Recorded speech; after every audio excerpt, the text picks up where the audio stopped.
the trickster can be absolutely your worst enemy or your best friend.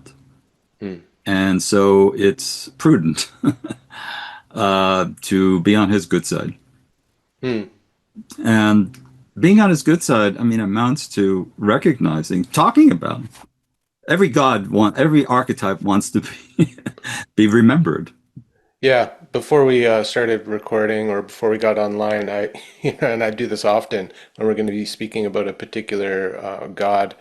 I recite the Orphic and the Homeric hymn, you know, Okay. Yeah. trying to Yeah. make Yeah. friends with the god that we're going to be invoking here. I don't want to be disrespectful. Yeah, absolutely.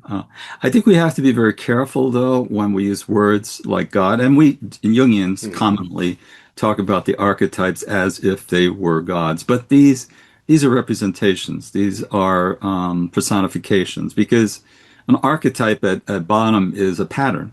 Hmm. And you can no more touch a pattern than you can touch the vibration of a word or the wave in the ocean. You could see its ripple, but that's the personified form of it. Yeah. And I think this is really important when we come to back to Rajneesh, because what I've come to learn about him, well, there's a lot that I've come to learn about him, but not the least of which I don't think of Rajneesh so much, or the trickster for that more, particularly the trickster, as necessarily a person. Hmm. The archetypal trickster is change. He is a process of change and transformation. He is by far the most difficult archetype to deal with. Hmm. Because if you have a mother archetype, you could easily say, well, it had to do with my anima, or my mother, or my girlfriend.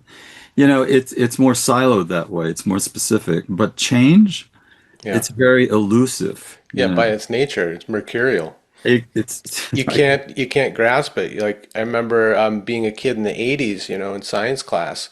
We'd Right. break open a thermometer I and start to play remember. around with the mercury, and it would turn into these little balls, and it'd be kind of rolling all over the place and then forming back together, and Right. Right. not Little, recommended, little, but little did we know that it's poisonous.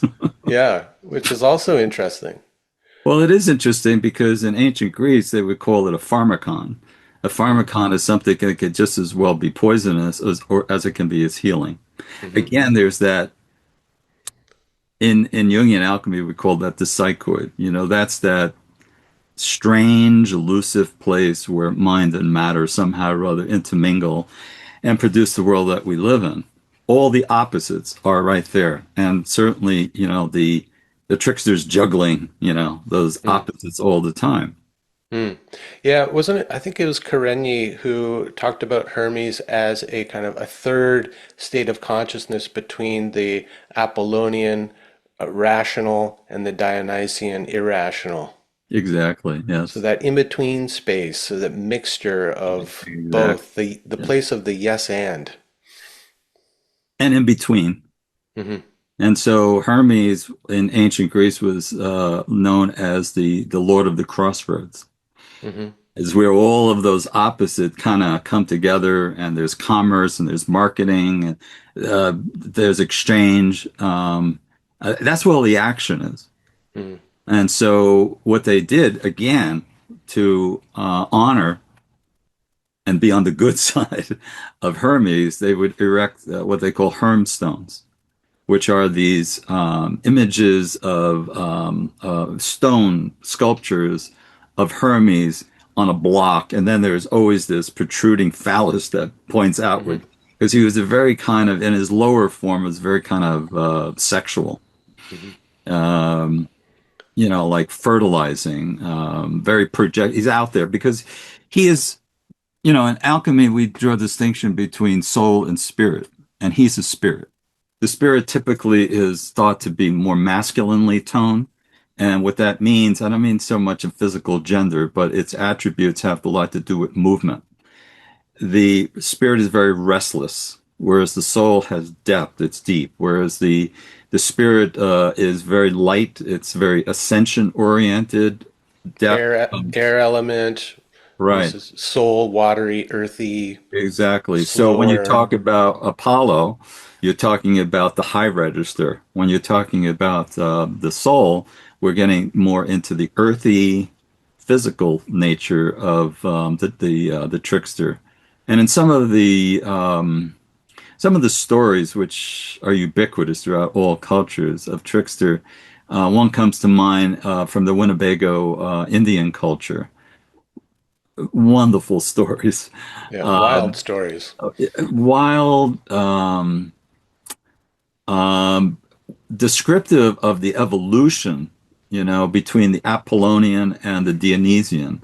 But it starts off with this character who is half animal, half man, creature, who is completely disjointed, dislocated. I mean, so much though in the early part of the cycle where he's cutting one hand has a knife and the other one has a knife, and they're arguing and cutting each other as he watches. Right. But eventually he becomes a savior basically, because he evolves, not so, I mean, certainly within the story, but he evolves within us, so that the Apollonian and the Dionysian, are a hybrid, but they find some kind of integrated, if not transcendent place. Hmm.